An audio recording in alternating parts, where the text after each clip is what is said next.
네, 이스라엘 백성을 애굽에서 구원해내는 하나님의 구원의 도구로 쓰임을 받은 모세를 다양하게 규정할 수가 있습니다.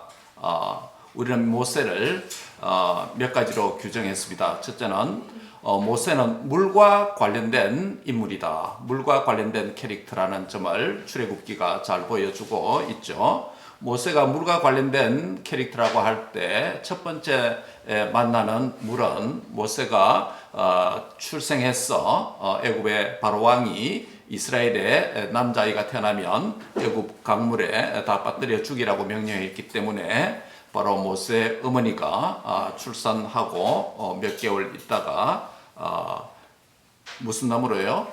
갈대 상자로 만들어서 역청을 칠하고 그게 아기 모세를 누이고 나일강에 그렇게 내버려 두게 되죠. 그래서 모세의 첫 번째 물과 관련된 사건은 바로 나일 강물입니다. 나일 강물에 방주와 같은 미니처 방주와 같은 그곳에 누워서 바로 버렸으나 그러나 하나님의 주권적인 사랑과 은혜는 모세가 어린 유아는 아무것도 모르는 것 같지만은 하나님 주권적인 은혜 안에서 애굽의 권력의 심장부로 흘러 들어가는 장면이 있었습니다. 그것은 바로 왕의 공주가 그것을 보고 모세를 양자로 삼게 되죠. 이로 인해서 모세는 로얄 패밀리가 됩니다. 그렇죠? 이 물은 첫 번째 물은 모세의 세 가족을 만드는 사건이 됩니다. 바로 왕의 왕궁에 들어가고 왕족의 일부가 되는 것이죠. 모세의 물과 관련된 캐릭터라고 할 때 모세의 두 번째 물과 관련된 사건은 모세의 인생의 제2기에서 일어납니다. 그렇죠? 바로 왕이 모세를 죽이려고 하는 살인 위협 앞에서 모세가 바로 애굽 사람을 치고 죽인 그 사건을 위해서 미디안 광야로 도피하게 됩니다. 미디안 광야로 도피했을 때 첫 번째 나타나는 장면이 바로 미디안의 우물가에 앉아있는 모세를 출애굽의 저자인 모세가 나중에 광야 여정에서 자신의 생애의 여정에 있는 한 부분을 그림과 같이 그리고 묘사를 하게 됩니다. 그래서 미디안 광야에서 바로 장인 이드로의 딸들을 만나게 되고 바로 거기서 또 세 가족을 만나게 됩니다. 그래서 모세의 생에 물이 나타나면 세 가족이 만들어지는 이러한 독특한 사건이 있게 되어집니다. 첫 번째 물은 바로 왕의 패밀리가 되었고 두 번째 미디안의 광야에 있는 우물물은 바로 미디안의 제사장 이드로의 세 가족으로 되는 그런 사건이 일어나게 됩니다. 첫 번째는 왕족이 되었다면 두 번째는 제사장의 사위가 되는 사건이 일어났죠. 두 번째 모세의 인물을 특징 짓는 것은 불입니다. 첫 번째 물이 모세의 인물과 그의 세 가족과 그의 미래를 결정하는 새로운 관계를 만드는 장이 출애굽에 기록이 되어 있다면 두 번째 사건은 불과 관련된 모세의 캐릭터입니다. 모세는 지금 이제 인생 제3기에 이제 마지막 이제 사역을 앞두고 하나님께서 타지 않는 가시떨기 가운데 불 가운데서 모세가 하나님을 대면하게 됩니다. 우리가 잘 아는 대로 연소라고 하는 것은 어떤 특정 물질에 산소가 결합되어서 탈 때 그것을 연소라고 하죠. CO2를 내뱉죠. 그러나 가시떨기는 불은 붙었으나 O2는 있는데 이 타지 않는 연소가 되지 않는 아주 독특한 기적과 같은 장면이 일어나게 되었습니다. 그래서 모세는 그것이 너무 신비해서 가까이 다가가서 보고자 원했습니다. 그러나 모세가 바로 이 가시떨기에 타지 않는 불을 보고자 접근하고 있었지만 하나님께서 모세를 먼저 보시고 듣고 감찰하셨다라고 하는 장면을 우리가 읽게 되어졌습니다. 우리가 지난주에 말씀한 대로 바로 모세에게 가시떨기 불 가운데 나타난 그 하나님은 누구인가? 라는 것이죠. 하나님 누구인가? 하나님 어떤 분이셨죠?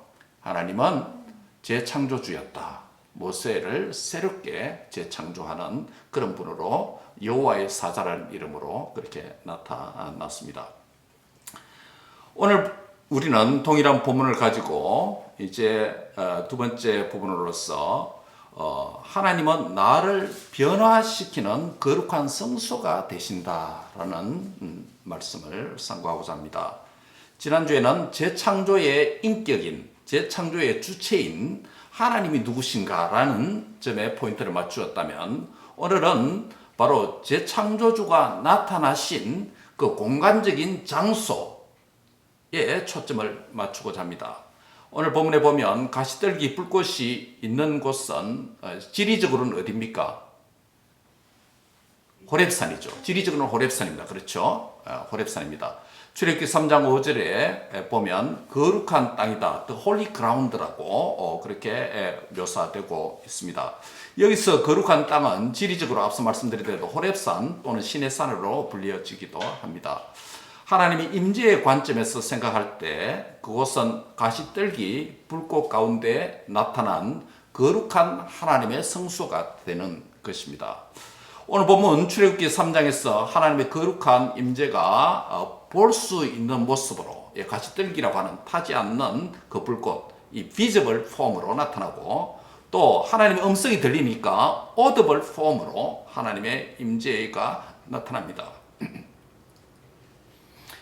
오늘 우리가 예배를 드릴 때나 성경을 읽을 때나 기도할 때나 하나님의 임재를 느끼고 또한 경험하게 됩니다. 그것은 상당히 감각적으로도 올 수 있고, 상당히 또 이성적으로도 올 수 있고, 때로는 눈에 보이게 또는 들을 수 있게 다양한 형태로 오게 되는데, 모세에게서 나타난 이 하나님의 임재의 거룩한 형태는 visible 폼으로, 볼 수 있는 모습으로, 가시떨기 불꽃, 타지 않는 모습으로 나타났고, 또 하나님의 음성이 들렸으니까 audible한 폼으로 임재가 나타났습니다. 그런데 하나님의 임재가 무슨 목적을 가지고 모세에게 나타났을까요? 그것은 현재의 모세를 재창조하고자 하는 목적을 가지고 있습니다.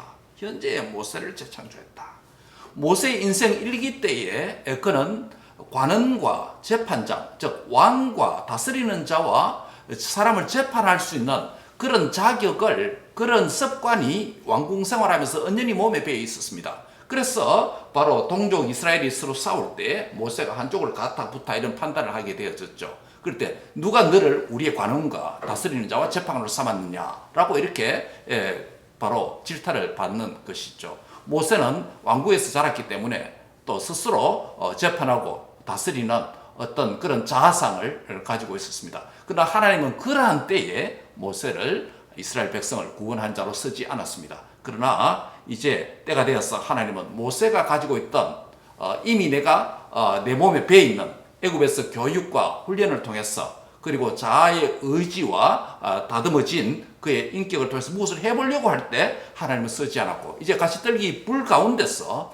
그를 재창조하고자 하는 하나님께서 나타나셔서 바로 재창조의 목적을 가지고 모세를 새롭게 주조하려고 하는, 만들려고 하는 그런 목적 때문에 모세에게 지금 나타났다는 것입니다.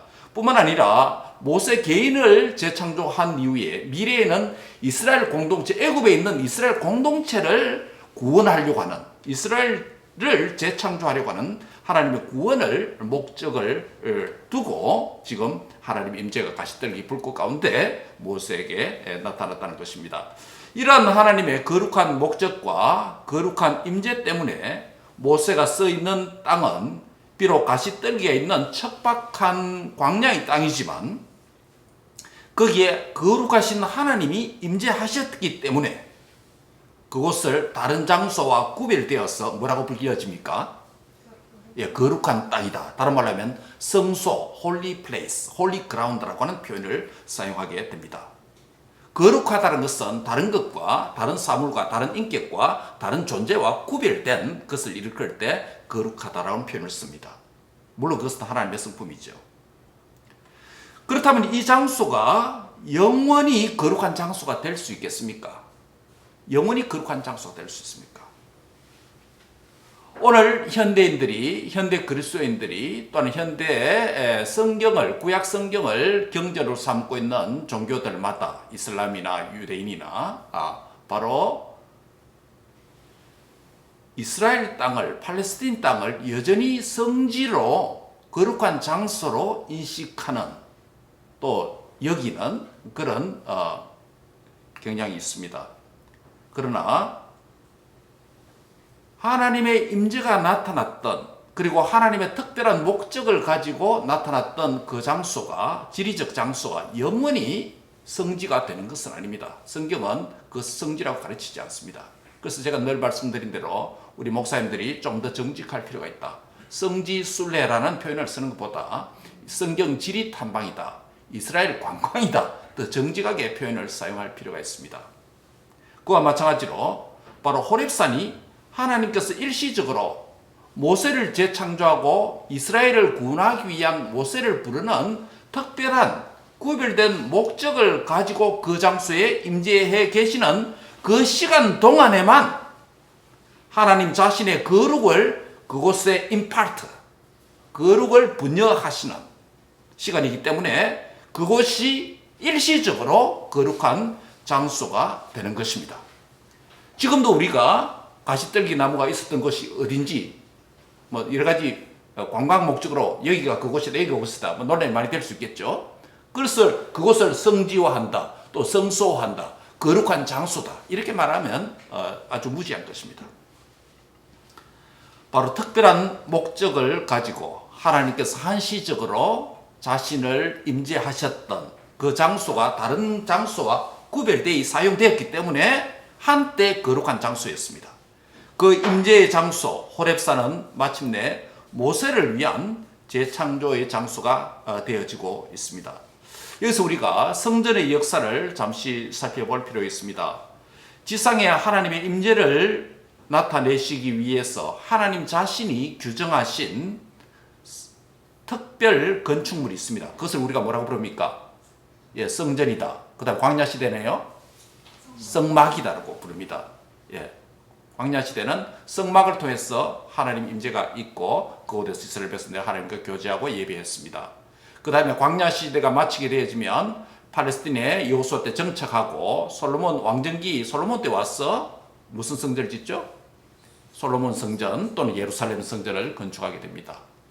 그 예루살렘 성전이 주전 586년 또는 587년에 이스라엘 백성들이 범죄함으로 말미암아 이방 민족 바벨론을 몽둥이로 삼아서 이스라엘을, 유대를 멸망시키고 성전을 파괴하게 됩니다. 그 다음에 예루살렘 성전, 솔로몬 성전이 파괴되어지면 다음 성전은 어떻게 됩니까? 바벨론에서 70년간 포로 생활을 마치고 이스라엘 백성들이 포로 귀환을 하게 됩니다. 그때 스룹바벨이라고 하는 지도자가 인솔에서 돌아와서 제2성전을 짓게 됩니다. 그것을 우리가 제2성전이다 또는 스룹바벨 성전이다 라고 부르죠. 그 스룹바벨 성전이 시간이 지나면서 400년 지나고 중간기를 거치고 지나면서 헤롯 왕 때에 헤롯 왕이 약 40년 이상 걸려서 유대인의 환심을 사려고 그 성전을 더 개축하고 정축하게 됩니다. 이 성전이 예수님 당시에 있었던 예루살렘 성전이었죠. 그런데 이 성전도 유다 백성들이 하나님을 앞에 불순종하고 범죄함으로 누구를 통했어요? 이번에는 로마를 통해서 AD 70년에 돌 하나도 돌 위에 있지 않을 만큼 완전히 무너지게 되었습니다. 이로써 하나님께서 사람의 손을 통해서 건축하게 한 지상의 건축물로서의 성전의 시대는 종결을 짓게 됩니다. 여러분, 또 다른 사람이 짓는 하나님을 만나는 건축물이 있을까요? 있을 수 있을까요? 없습니다.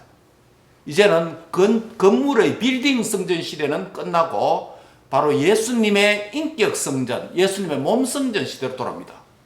이 성전을 헐라 내가 사흘 만에 다시 세우리라 라고 예수님께서 말씀하셨을 때 이 성전은 무엇을 가린다고 했죠? 예수님의 몸을 가리키심이라 라고 그렇게 말했습니다. 이 성전을 헐라 내가 사흘 만에 다시 세우리라. 나를 죽이라. 그러면 내가 사흘 만에 다시 재건한다. 다시 부활한다. 이런 말씀을 하신 것이죠. 더 나아가서 이제는 예수 그리스도를 믿음으로 영접한 성도의 몸이, 성도의 인격이 성전이라고 말합니다. 고린도전서 3장 16절이나 고린도후서 6장 16절에 보면 너희 안에 성령이 거하시는 무슨 성전인 줄 알지 못하느냐. 여러분 안에 예수님을 믿음으로 말미암아 성령님을 모셨습니까? 예, 그리스도의 영이 성령님 우리 안에 들어와 계십니다. 그러면 저와 여러분 뭐가 되었습니까? 성전이 되었습니다. 한 따라 나는 내 인격은 내 몸은 성령님이 거하시는 하나님의 성전입니다. 믿습니까? 예, 하나님의 성전이 되었습니다. 바로 빌딩 성전 시대에서 하나님의 구원 역사는 예수님의 인격 성전을 거쳐서 예수님을 믿는 자마다 성도도 성전이 되게 되었습니다. 최후 성전은 물론 사람의 손으로 짓지 아니한 새하늘과 새 땅에서 저와 여러분이 영원토록 하나님의 임재 안에서 거하면서 그분을 예배하게 되는 새 하늘 성전, 새 예루살렘 성전이 되겠죠. 그것은 우리가 죽어서 다 가는 것이죠. 지금은 하나님의 구원 역사에서 성전의 어느 시대에 저와 여러분이 살고 있습니까? 성전이신 예수님을 믿음으로 말미암아 그리스도의 영이신 성령님을 우리 안에 모신 내가 성전인, 성도가 성전인 시대에 살고 있는 줄 믿습니다. 그러므로 성령의 전인 성도가 있는 곳은 어디에나 거룩한 성소, 홀리 그라운드가 될 수 있습니다. 그래서 우리는 어디서든지 어떤 상황에서든지 예수님의 영이신 성령님이 우리 안에 내주해 계시기 때문에 우리와 함께 하시는 임마누엘의 은혜를 누릴 수가 있는 줄 믿습니다. 그분은 특정한 장소에 이제는 제약받지 않습니다. 제약받지 않습니다. 이런 점에서 하늘의 성소 외에 지상의 모든 곳이 하나님의 임재의 장소가 될 수 있습니다. 특별히 말씀과 성령의 역사가 있는 곳이면 어디서든지 어느 곳이든지 언제든지 하나님의 임재의 장소가 될 수 있고 성소가 될 수 있고 거룩한 땅이 될 수가 있습니다. 그런데 문제는 성전된 저와 여러분 그리스도인이 살아가는 이곳이 죄가 많고 유혹이 많고 마귀가 역사하고 시험이 있기 때문에 성령으로 충만한 삶을 살지 못할 가능성이 있고 성전이라고 규정해 주셨음에도 불구하고 성전된 삶을 살지 못하는, 누리지 못하는 우리의 연약함 때문에 모든 곳에, 모든 장소, 모든 시간 안에서, 모든 상황 속에서 성전으로서 사는 이 복을 제대로 누리지 못하는 우리의 연약함의 문제가 있다는 것이에요. 이것을 잘 아시는 하나님께서 신약 성도들이 예수님의 부활하신 주일을 맞이하여서 공적으로 모이는 예배의 시간과 예배의 장소 안에서 말씀과 성령이 역사하는 이 장소에서 주님이 자신의 임재를 드러내는 그런 성전으로서의 거룩한 땅으로서의 역할을 할 수가 있다는 것이에요. 그렇다고 특별한 예배당이 성전이라는 것은 아닙니다. 예배당일 뿐입니다. 말씀과 성령이 임재하시는 그곳에 하나님이 임재하시기 때문에 거룩한 땅이라는 것입니다. 거룩한 시간이 될 수 있는 것입니다. 그래서 우리가 예배당을 또 예배드리는 장소를 구약에서 말하는 그런 성전의 개념은 이제는 지나갔습니다. 우리가 오늘 예배당을 성전이라고 부를 수 있다면 그것은 문학적인 표현이지 신학적인 의미는 아닙니다. 우리의 연약함 때문에 하나님께서는 일주일에 한 번씩 주일 예배를 통해서 말씀과 성령께서 역사하시는 살아계신 하나님의 임재의 장소로서 자신의 거룩함을 드러내시는, 그래서 거룩한 주의 성도를 더욱더 거룩하게 만드시고 우리 집사님이 기도한 대로 하나님과 새로운 언약 관계가 이 주일 예배를 통해서 갱신됨으로 말미암아 하나님의 인격과 하나님의 성품으로 하나님의 영으로 가득 찼어 우리의 삶으로 돌아가서 성전된 삶을 살아야 되는 줄 믿습니다. 이런 의미에서 우리가 예배의 장소에 있기를 즐거워하고 좋아하고 사모해야 되는 줄 믿습니다. 예배의 시간을 기다리고 예배의 시간을 또 준비하고 예배의 시간에 또 내가 그 장소에 그 시간에 있기를 사모해야 되는 이유가 성전으로서의 삶을 사는데 필수 불가결한 중요한 사항이라는 것을 기억할 수 있기를 바랍니다. 지난 우리 토요일 날 오늘 우리가 교동문에서도 보았던 것처럼 시편 33편 1절에서 3절에 있는 말씀은 그리스도인이 또 예수님을 믿음으로 말미암아 의인된 자가 누려야 될 가장 중요한 복이 무엇인가에 대해서 말씀합니다. 시편 33편 한번 잠시 한번 볼까요?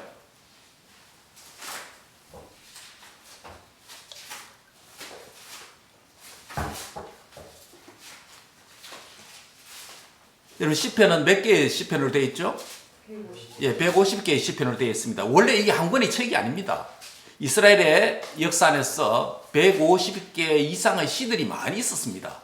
그 가운데 150개를 딱 뽑아서 바로 제 5개의 권으로 나누어서 150개를 하나의 시편으로 그렇게 구약 정경으로 받아들이고 있는 것이죠. 70인역은 151편 시도 있습니다.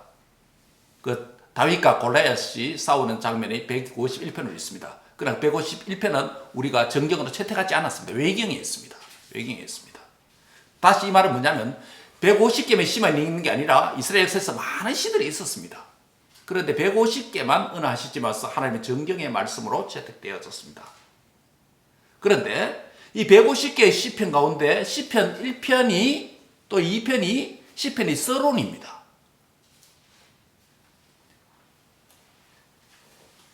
1편은 150개 전체의 서론이면서 제1권 1편부터 41편까지의 서론이기도 합니다. 여러분 1편에서 뭐를 말합니까? 복 있는 사람은 악인의 꾀를 쫓지 아니하고 죄인들의 길에 서지 아니하고 오만한 자들이 앉지 아니한다. 예. 이 악인의 특징, 악인의 정의에 대해서 말씀했습니다. 의인의 정의는 무엇입니까? 의인의 성향은 무엇입니까? 주야로 그 율법을 묵상하는 자다라고 말씀했습니다. 그가 복되다고 말하는 것입니다. 시편 1편에서 악인과 의인을 정의 내리고 그것을 정의 내리는 판단 기준이 뭐라고요? 여호와의 율법의 말씀입니다. 여호와의 말씀을 사랑하고 묵상하고 순종하는 자는 의인이고 나머지는 악인이라는 것입니다. 말씀이 우리의 신앙 인격을 결정한다는 거예요. 말씀이 우리 인간 존재와 정체성을 결정한다는 것입니다.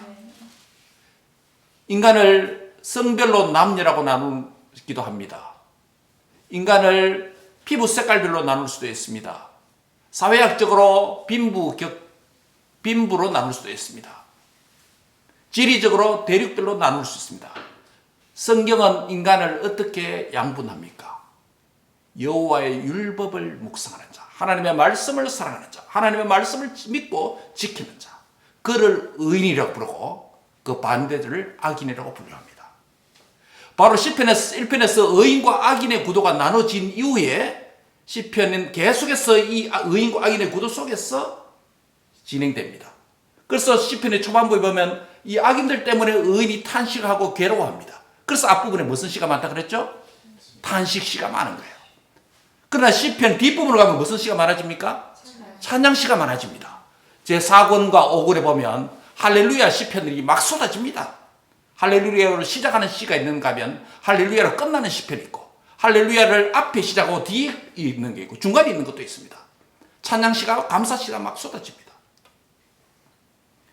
바로 의인과 악인 속에서 의인은 말씀을 지키려고 하고 악인은 그것을 방해하려고 하고 고통 속에 살아가는 의인이 탄식을 하게 되죠. 그러나 그 가운데서도 하나님이 살아계시기 때문에 의인은 마침내 승리하고 감사하고 찬양할 수 있는 줄 믿습니다. 이게 시편의 구도예요. 그런데 시편 33편 1절에 보면 뭐라고 말합니까? 1절 한번 같이 읽습니다. 1절입니다. 시작. 너희 의인들아 여호와를 즐거워하라. 착복은 정직한 자들이 마땅히 할까로다. 예, 너희 의인들아 라고 그렇게 시작합니다. 여기서 의인들이 무슨 의미입니까? 1절의 하반절에서는 의인들을 정직한 자라고 또 다르게 부릅니다. 다른 명칭을 사용합니다. 헷갈릴 필요 하나도 없습니다. 같은 명칭입니다. 시편 32편의 표제가 뭐죠? 다윗의 말씀, 다윗의 교훈시라고 되어 있습니다. 시편 33편은 표제가 있습니까? 없습니까? 있습니까? 없습니까? 없습니다. 이 말은 뭐냐면 시편 32편과 33편이 아주 하나처럼 관련되어 있다라는 그런 의미입니다. 이런 시를 고아시다, 오프런 싸움이라고 부릅니다. 문맥적으로 연결되어 있다는 소리입니다. 그러면 시편 33편 1절에 이 의인이 무슨 의미입니까? 문맥적으로 보면 가장 큰 문맥인 시편 1편에 보면, 전체의 문맥인 서론인 1편에 보면 의인은 뭐라고 했습니까? 여호와의 말씀을 사랑하는 자. 그렇죠. 그런 자, 주야를 묵상하는 자가 의인입니다. 그런데 바로 근전 문맥인 32편에 보면 어떤 자가 바로 의인이라고 말합니까? 32편 1절을 다 같이 읽습니다. 시작.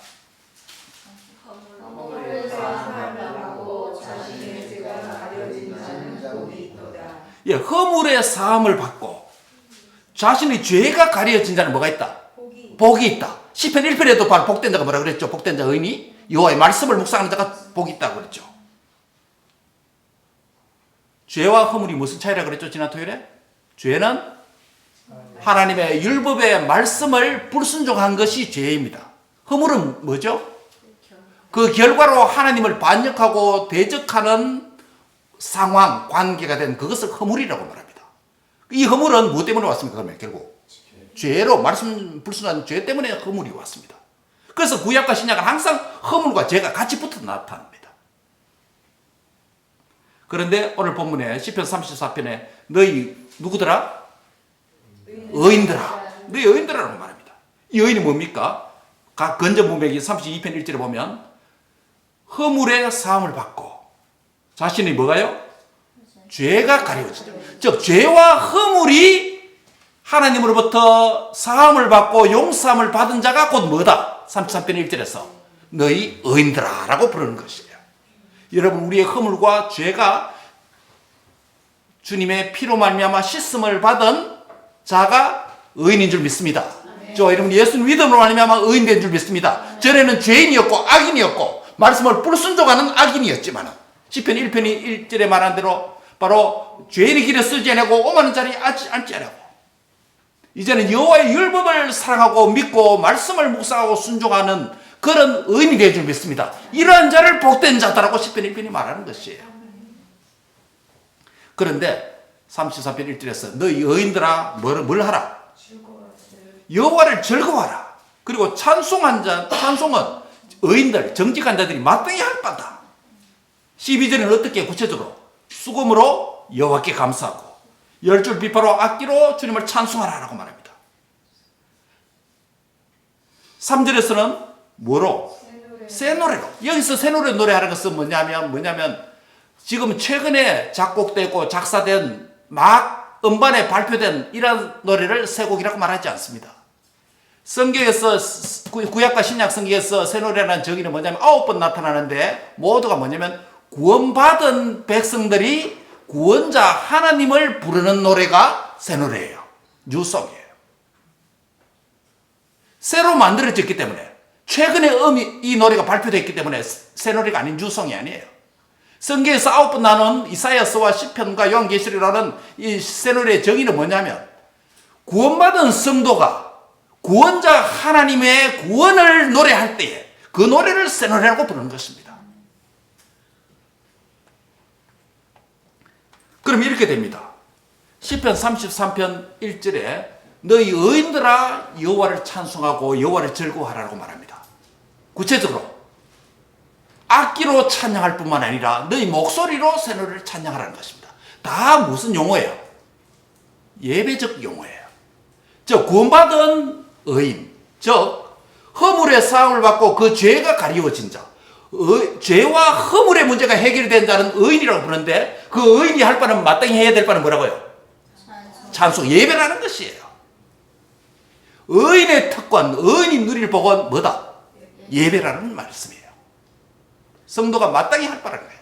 이 예배는, 이 새 노래는 구원자 하나님을 구원받은 성도들이 부르는 노래를 새 노래라고 하는데 이 땅에서만 부를까요? 어디서도? 새 하늘과 새 땅에서도 영원히 새 노래를 부르는 자입니다. 그렇기 때문에 뭡니까? 이 새 노래는 구원의 노래이기 때문에 여기서만 예배하는 것이 아니라 거기서도 예배해야 되는 줄 믿습니다. 그래서 의인의 복은 뭐냐면, 죄와 허물이 가려진 자는 의인의 복은 뭐냐면 예배하는 복이다라는 것이에요.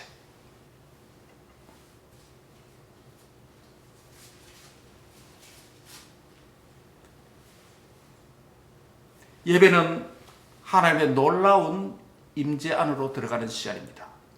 예배는 나의 전 인격을 재창조하기 위한 하나님이 예비해 놓으신 거룩한 시간과 장소입니다. 왜냐하면 거룩한 성소가 되시는 하나님께서 예배의 자리에 임재하시기 때문입니다.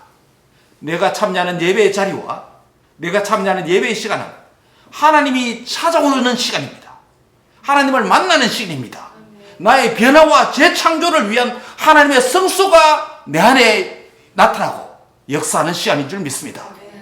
예배의 자리, 하나님의 임재의 자리를 떠나면 그리스도의 변화는 기대할 수가 없습니다.